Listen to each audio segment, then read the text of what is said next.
All righty. Good morning. Good morning. I know you folks recognize that handsome face directly to the, I guess it would be the right of me.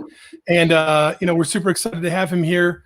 Love this guy like a brother. He has built several multi-million dollar businesses over his entire lifetime, but he's also faced some tremendous challenges along the way. And he's going to talk to us about how to overcome those challenges to build yourself $1 million business. It's time to own the phone.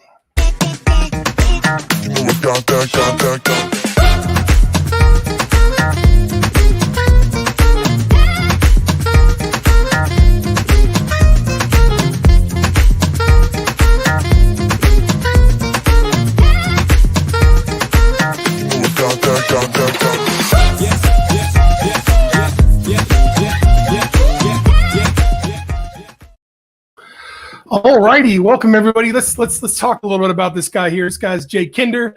Got in the business in 1999. I think what he made that year would not even buy a car today, a brand new car at least, right? So, and then a few years later, he was one of the top selling agents at the age of 23. Did a little over 200 transactions with him and a bunch of administrative assistants. And then mid 2000s, he grew his business to about 562 transactions in that range, and he was the number one global banker agent in the entire world. And so pretty amazing.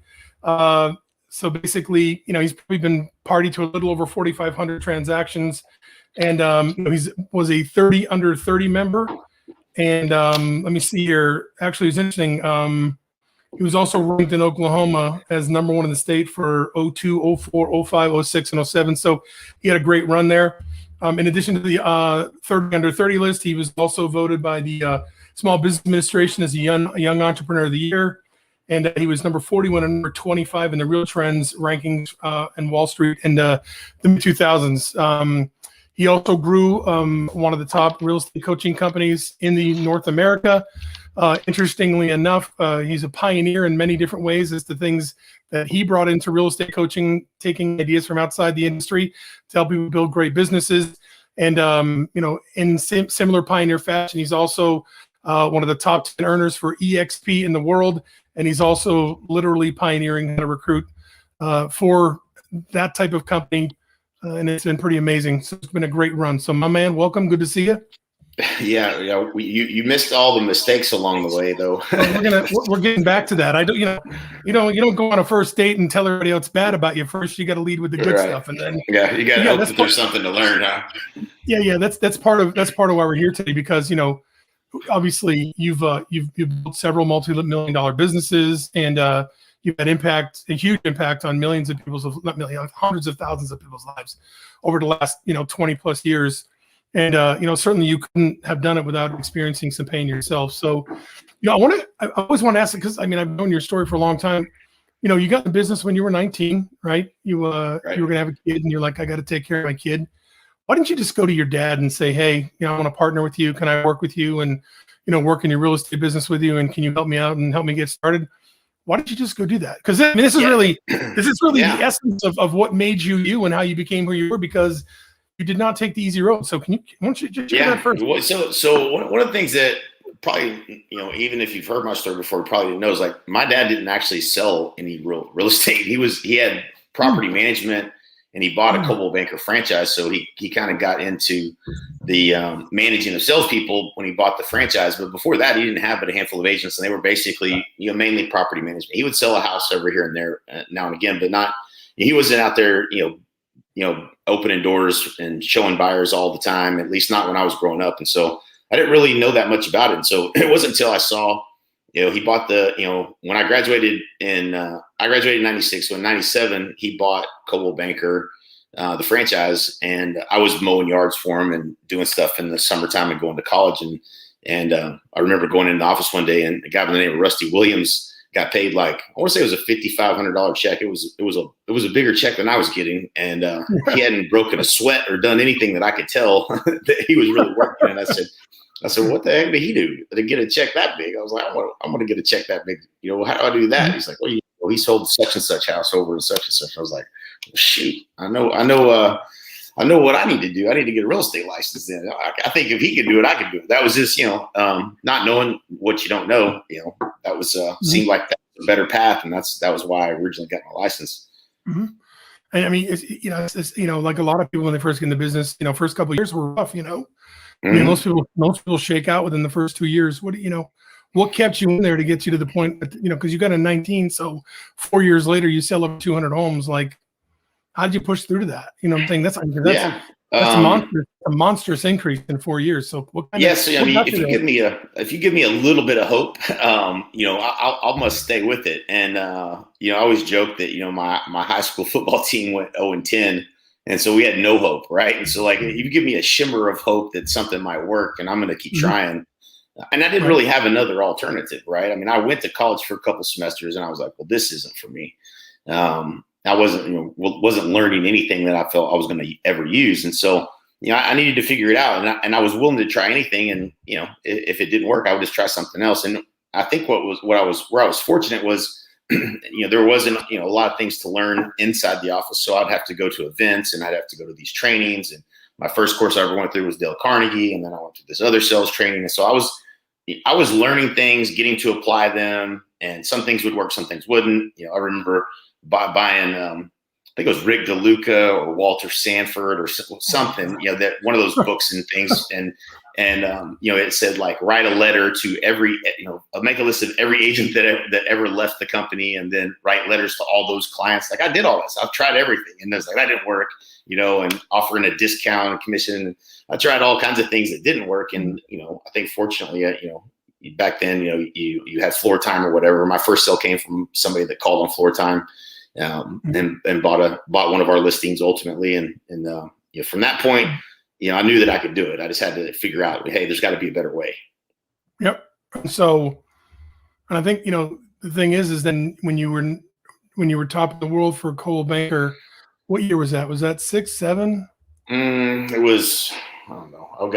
It was 4 years that I was in the top 10. And I think almost all those years I was number 2. I was never number 1, by the way. Oh, no, I'm sorry. I'll correct you on that one thing. I was never number 1. I was number 2, right? Okay. Right. Sorry about that. Yeah. I should know that. I'd rather have been number 1, but I could never be King Shaq. I've written it many times. I should know that, but still, let's not let the facts get in the way of a good story.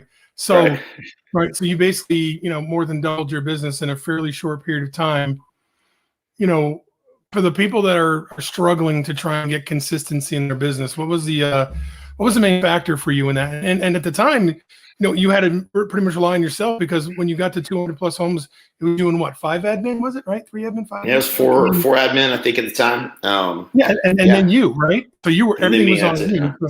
So you had to take. I mean, that's not the recommended path, I don't think. You know what I mean? I mean, and I didn't know what I didn't. I didn't know what I didn't know. There wasn't teams wasn't a thing. I mean, this was really before the Red Book even came out. So, there was not a guideline to follow as far as that goes. So it was somewhat new, and so I was just hustling. If you wanted to buy or sell a house, I was on, and I was willing to help, and and it was a lot of hard work, and a lot of long days and a lot of evenings and weekends and everything else. But I think that was just, at the time I was willing to put in that work, and it worked, worked out. But I think the turning point for me, like, if I go back and look at, like, all right, well, there's a lot of stuff that didn't work, and did open houses every Sunday, every single Sunday. Whether I was hungover or not, I'm saying, like, all my friends were still doing cake stands in high school. So it's not like I was the most adult of all real estate agents. I mean, I was still a kid. And, but I remember going to a Roger Butcher, the guy by the name of Roger Butcher seminar in Norman, Oklahoma, which was about an hour away. And I remember we got faxed. They used to do these the fax machine. They used to fax, offers and stuff, because it would get printed on your paper and it was cheap. And so they would do mass faxes, and they would fax every real estate company in town. And then they would, sometimes, they would make copies and put them in every agent's box or whatever. And so I got a hold of this one, and I went to this event, and I had never even, the concept of calling FSBOs or expireds, no one had ever shared with me a strategy about how to do that. I really didn't even understand what a FSBO was. And I remember sitting in the class, and the guy is explaining to me that these, what a for sale by owner is, and da-da-da-da-da. And I'm like, you mean to tell me that people are putting signs in their yard and they want to sell their house, and the agents aren't calling these people? I remember at lunch driving around in Norman. This is how naive I was at the time. And I was like, I called my dad. I was like, I can't believe that agents don't work for sale by owners. Like they're literally put a sign in their yard. We know that they want to sell and they don't have an agent to help them with the process. And I said, I'm going to drive around Norman and get referrals for all these FSBOs. That's how I thought it was going to be that easy. It wasn't obviously that easy, but it was just an opportunity I didn't even know existed. I've been trying to find people who wanted to sell a house or buy a house for a good year or two. And all of a sudden I learned that there's these people that want to sell a house, and, you can, work those. And so, but that was really a turning point for me. There's two pieces to that. One was, and we teach this all the time, but, I had finally adopted at least a little bit of differentiation from the rest of the crowd of agents from Roger Butcher's seminar. And it was a 30-day marketing plan is what it was called. But I had something I could say that I was doing that was different than everyone else. And so that gave me some confidence to, when I talked to a for sale by owner, what to say. When I talked to an expired, what to say. And that was a key thing for me, because once I could articulate a value proposition, I wasn't as afraid to make the phone call. Nice. So, what would you say to folks today? Because trying to think here. I mean, you ran a business through the Great Recession. I remember was it 2010? We were at your office. It was right around Christmas time. I think it was 2010. Or was it? It was tough. It was earlier, probably. It might have been 10. I can't remember. No, but I remember we were looking at the board in your office, and there were 10 deals on the board. Right. And that would have probably been 08 or 07. And you needed probably not 07, but right around there. But anyway, again, we don't let the facts get away with a good story. There were 10 boards on the deal, and you needed 21 just to break even. Right. Yeah. Those are not the fun days. So, no, it can be disconcerting, and there's lots of agents running around today figuring, how am I gonna make it through this, right? Because if you want to be a real estate agent in 2025, you got to be a real estate agent today. You got to produce today. So how do you talk about the mindset of getting through that? You know what I'm saying? Because that's brutal. Yeah, it is brutal. Yeah, I mean, I don't know any other way than to just keep pushing, right? And so, during 07 and 08, which was really coming off of one of my maybe my best year, 500 plus deals, it changed instantly. It felt like, and that was hard, but what are you going to do? What are you going to do? You're going to, I think your true character comes out in those moments. And I watched a lot of people in the industry back into a corner and just cower down and not do what was necessary and struggle to, almost non-existence. I was just like, and luckily I had, I had a good, friend in the business, Michael Reese, that, he's going to call you every day, and it's going to be before 5 a.m., whether it's 4:59 or it's 4:40 or whatever. He's not going to call, and his first number is going to be a 5. He's going to call you at 4 something. And so that dude just is wired to get after it. And so I think having him also as a kind of a little bit of accountability partner helped. And, but you just have to fight through it. You have to figure it out, right? Like we had to figure out short sales. We had to figure out, REO and that game. And we had to, I had 200 listings at the time. I had to get price reductions, and I had to keep talking to people, even though they were pissed that the market was shifting so fast. Like you just have to do the work. And it's not that you don't know what to do in those times. You can't be paralyzed. You got to take action and keep moving forward. Momentum is going to carry you forward anyway. So just keep doing stuff, right. And you'll get there. Yeah. I mean, between you and Mike, you guys have spent, a fortune on trying everything from technology to, I love referrals, notepads, and everything in between, billboards, wrap cars. I mean, if and you kind of had to, right? Because we were coaching agents and we had to let them know what worked and what didn't work. So, we use your businesses as laboratories, but looking at how things are done today, obviously technology is totally different now than it was when you and I got in the business, right? I got in the year before you, and the internet had just started taking off in '95, and so now people have a ridiculous amount of access to information. But like fundamentally, as far as what an agent needs to do to be successful these days, how different is it from when we got in the business?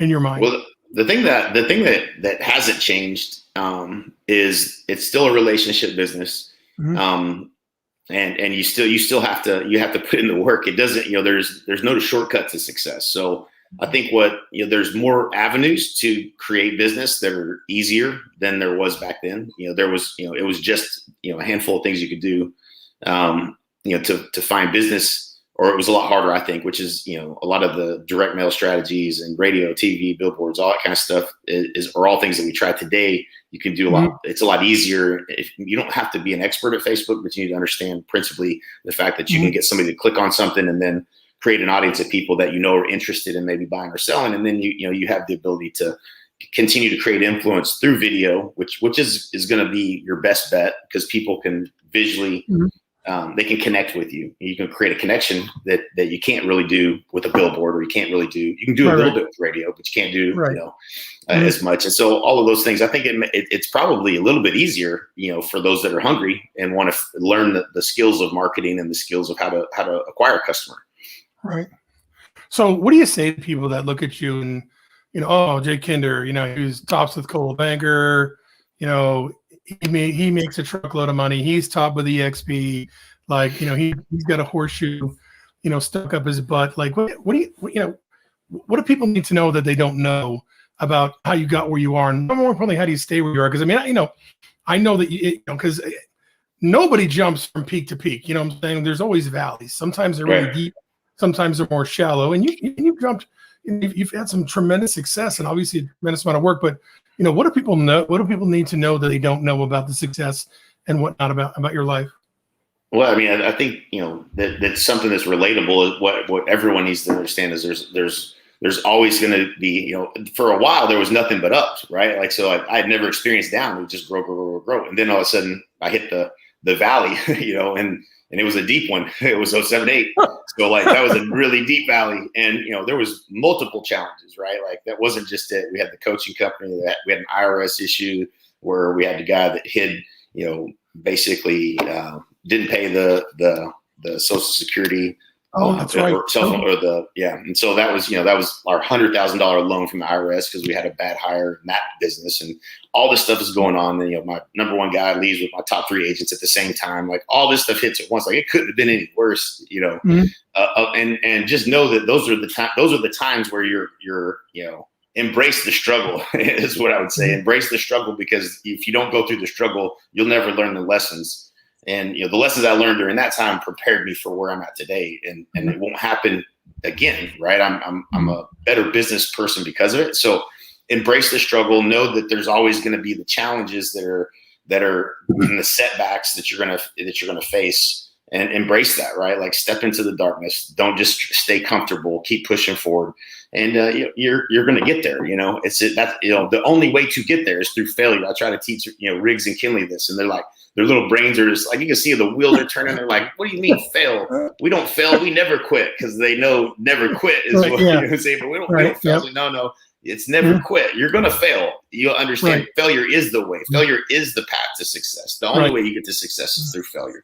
And I started giving examples, and they started kind of catching on, but and their brains, they're thinking, man, well, we don't fail.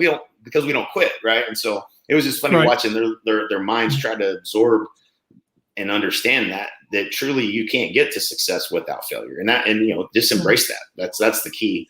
Don't let it set you back. Don't let it create negative thoughts and feelings around those situations. I mean, it's really the only way to overcome fear is to lean into it, right? You can't beat it if you don't lean into it, because otherwise you're alone. Right. Your big lessons learned guy. That was like your big thing. Quarterly reviews and at the year-end reviews, you're like lessons learned. Yeah. You mean right? I mean, Lord knows there's enough of them, right? Yeah. Like you could fill a book. We probably, between you and me, we probably fill a book this thick with lessons learned. But what would you say your top? What do you say your top 3 lessons learned have been?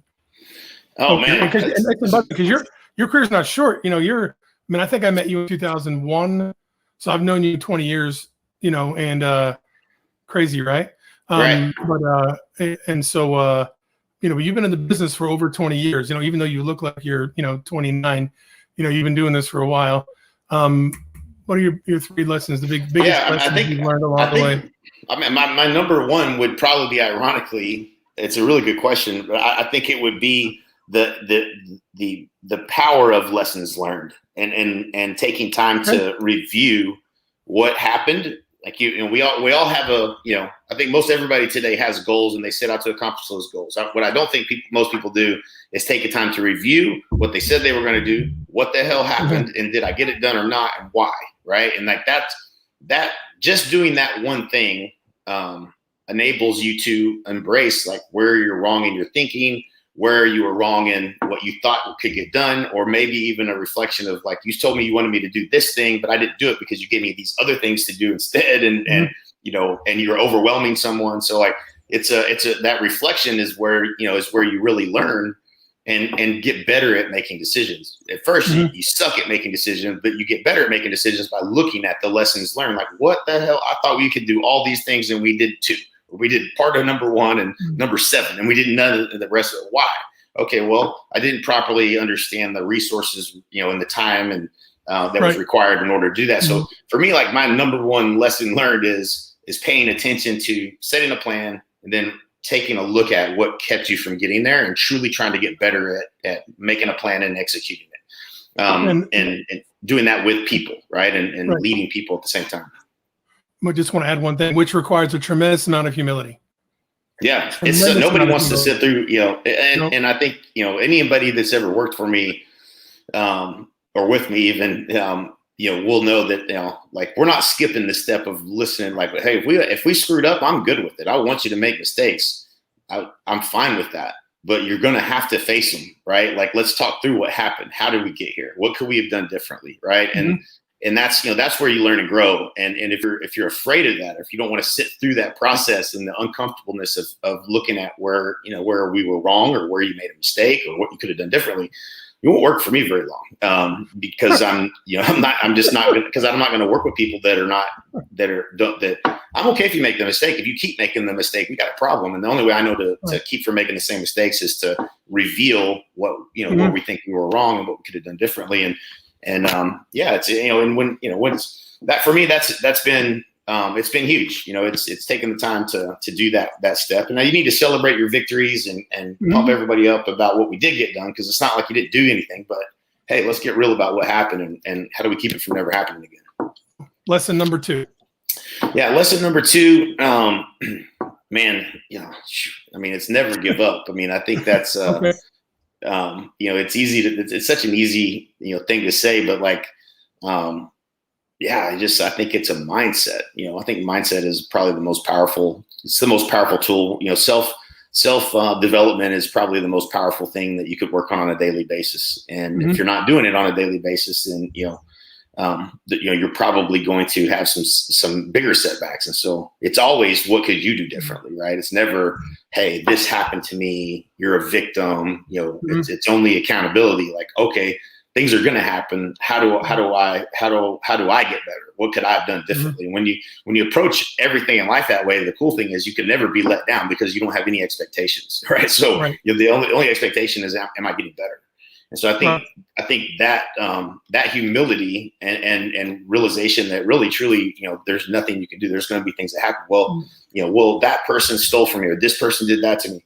Yeah, but which could you have done better? Well, I could have done a better job in the interview process. I could have had a better review process where I was, you know, checking in with them. Or like, there's always something you could have done differently. And it's funny when you ask that question, what could I have done differently? Instantly, you probably know the answer to what you could have done differently, right? And so for me, that wasn't an easy thing to adopt. You know, it's real easy to blame and to say, well, how could you, or whatever. And I think that's been you know, as far as I've been able to take certain companies and growth and things of that nature, it's when I accept accountability 100-0 is where we have the most gain to gain as a company. So I think that would probably be number 2.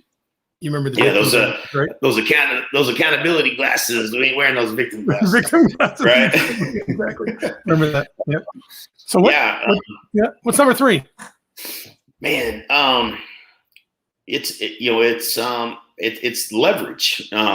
It's definitely leverage, and there's a lot of leverage that you can get. And I think early on for me, it was leverage through people, and leadership and leading those people. But in order for you to have, you know, a high level of success, you have to have leverage. And you know, that's been, you know, one of the best things about EXP is it's a model that has a tremendous amount of leverage of other people's effort and energy that grows the group. You know, we're at over 6,000 agents now. really over 7,800, I think it is, with all of our group together. Mm-hmm. And so, that there's so much leverage in that model that I've got my time back, right? Like even when I was selling 500 homes a year, I was busy. I mean, imagine you got 150 listings, let's say, and every single day you're gonna have offers coming in. So you're never off work now, right? So unless you can delegate and create a system for delegating the presenting Mm-hmm. of offers, which we did ultimately. Otherwise, I would have never had a weekend off ever. And so you got to learn how to delegate. You got to learn how to create systems and processes. You have to evolve as a person and understand, from a D personality that doesn't, build processes and think process oriented. I had to evolve to those things. Mm-hmm.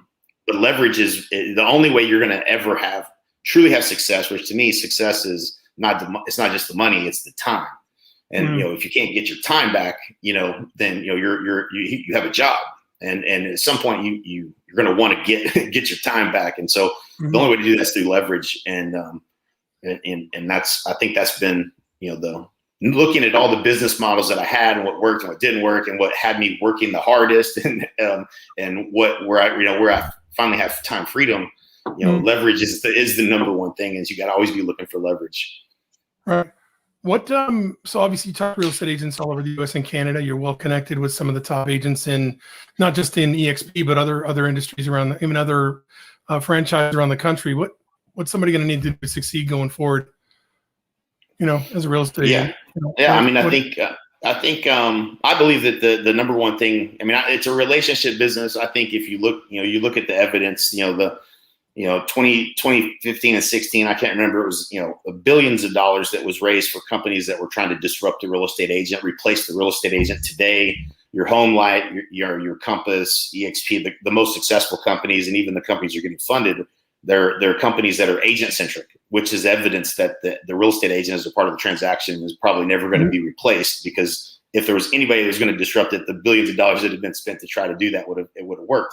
And even watching Zillow, you watch Zillow go from, giving a lot of their top leads to the top agent could buy, but you used to buy the whole territory, you get them all. And then they said, well, these other agents don't, they don't call the leads. So what do? They built an ISA department, an enormous ISA department. Mm-hmm. And I'll be honest, I think maybe Zillow's salespeople were probably the best trained salespeople I've ever talked to. They were good salespeople.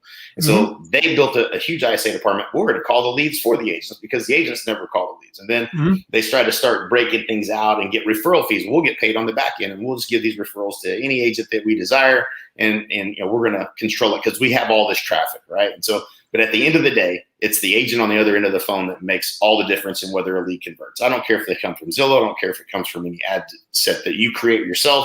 But at the end of the day, the agent and the agent's ability to communicate value, being an expert in the area that they're looking, and being able to connect with them and ultimately stay in touch and follow up with them over time is going to determine whether that actually monetizes or not. And so even Zillow learned this lesson, is you give the best leads to the best agents. The best agents are the ones that are the best training and the best accountability, which is going to be largely just teams, because there's no accountability in any other model. You can work anywhere else. You could be an average agent. Nobody's going to check and see if you called your leads today. But the higher performing teams that are out there have systems and process for accountability. And so I think that's I think that, your best bet is to become the highest, the most skilled at expert knowledge of the marketplace that you're in, know the inventory, know what's going on, know what's coming, know what's going, know the neighborhoods, be truly an expert so you can advise clients. I mean, that's a major foundation you have to have as an agent that's going to be successful in the future. And then, always working on your skills, become the most skilled on the phone, know what to say, know how to overcome an objection, have a value proposition. All those things make all the difference in your ability to convert. There's going to always be people buying and selling real estate, and the person who's the most skilled and the most knowledgeable has the advantage. Gotcha. So usually at the end, we're pretty close to the end here. I'd like to have folks just talk about what's going on with them, and talk about their brand and what they're working on. And, we have a decent amount of crossover in our audiences, but, there are people who, maybe it's the right time for them to hear about EXP or haven't spent a lot of time about it. So, and I put your website down there. It's been on the scroll, the One Big Fire. Right. Yep. So What's going on with EXP? And yeah, so I mean, I think for everyone should do their own research and truly understand the business model. I think if you're not at EXP and you're just dead set against it, my guess would be that you truly just don't understand the business model, because there's nothing out there like it. It's not like everything else, plus or minus 10% of every other company. It's a completely different animal. The biggest difference I can tell you, and I would probably have to say a lessons learned business model supersedes strategy would be real close to the number one I've learned. But the business model of EXP has a financial alignment component where people that can actually help you are financially incentivized to help you without you having to pay for it. What I know about what it takes to be successful and flying around the country and meeting the top people in the industry and spending hundreds of thousands of dollars in coaching programs and being a part of all these and the relationships that were created, and how I was able to become successful was by the people that I was able to learn from. Is that EXP has that component built in, and then they go a step further by incentivizing the top people in the industry to help other agents succeed. And so that's a big deal. It's not a small thing. There's nobody that wakes up every day thinking about your success where you're at, and that's not the case here. At EXP, you have literally probably some of the top people in the industry that are always thinking about how do we add value to the people that joined us here at EXP. And that's fundamentally, if you truly want to grow, it helps to be around people that have done what it is you're trying to do, and have ideally, I think the true mentorship that people should be seeking is, and have a system and track record for helping other people have that success as well. Right? Like somebody that's done it doesn't necessarily have a system for how they communicate and help someone else do it. And that was a big difference, I think, in the mentorship we got from Jay Abraham, and the variables and things that he's seen in his career, 400 different industries. And, someone who partners with us, the same thing, the ability that we've been where you're at, we've trained lots of other people to do the same and get the same result. That's where we truly get the most value out of mentorship. And that's really what it is. It's not about joining a company. It's about the people you join, the people that are going to help you. Yeah. And that was our calling card as Kinder Reese and NAEA, right? That was the thing. We're going to give you proven duplicatable systems that you can plug into. And as Reese likes to say, collapse time between where you are and where you want to be, and you said it's funny, business model, eat strategy for lunch, kind of Peter Drucker statement. But the fact of the matter is, the strategy is great, but if you don't know that the strategy is going to work and you keep applying the same strategy and tinkering with it, it could take you years to figure it out, where EXP already has it figured out. So, which is cool. Yeah. Awesome. It's fun, man. It's a blast. One of the things we learned from Jay Abraham was always add value, right? Like that's been at the forefront of everything we do, is add value to people's lives. And now we get to do it, and we don't charge for it when you're partnered with us at EXP, which is It's a good feeling to be able to help people and not have to ask for a credit card at the end of every conversation. Yeah, I know what that's like. I sold a lot of coaching. And let me say this: it's worth it, right? Like if you don't invest in yourself and you don't put some skin in the game, I think that there's less commitment to it. And so I know for a fact, Michael would tell you, and I would back it up 100%. Our willingness to invest in ourselves and our businesses is why we were successful. Period. Right. Like that's and because you were voracious implementers. Right. I mean, people would say, what's the difference between Mike and Jay and anybody else? Somebody tells them to do something, they go do it. They don't sit around and think about it. They don't process it. They don't, they just, roll up their sleeves and do it. And that, that I think that, and that's, I really believe that was, there were a ton of other elements that made you different, but at the core, you took action, and if it worked great, and it didn't, you're like, okay, let's move on, so. Right. Yep. Yeah. That is very true.